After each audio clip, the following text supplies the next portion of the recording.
এটা নতুন বাড়ি শিফট হওয়ার ভিডিও। আমার নয়, দিদির যদিও। হ্যাঁ, ভাগ আমার একটু হলেও আছে, কারণ কলকাতায় গিয়েও আমাকে ওখানেই থাকতে হয়। তো পুরো সকাল থেকে সন্ধে পর্যন্ত যা যা কাজ করলাম, কিভাবে সবকিছু অ্যারেঞ্জ করলাম, সবই ছোট ছোট ক্লিপ আছে এই ভিডিওতে। সব থেকে ভালো যে বিষয়টা ছিল, প্রত্যেকটা জিনিসই নতুন।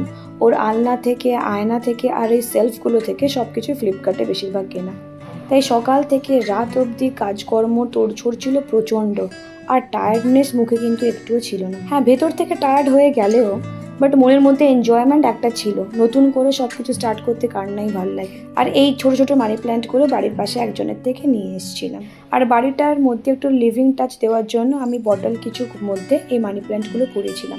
আর চা খাওয়ার কিছু ভাঁড়ও ইউজ করছিলাম। যদিও মানি প্ল্যান্ট যেহেতু জলেই থেকে যায়, তাই ইনডোর প্ল্যান্টের জন্য সব থেকে কম খরচে আমার এটাই সব থেকে বেস্ট। দিনটা প্রচণ্ড হেক্টিক ছিল, কিন্তু পিসফুল ছিল যদিও। তো নতুন বাড়ি সেট আপ করে আমরা বাড়ি ফিরলাম এইভাবে।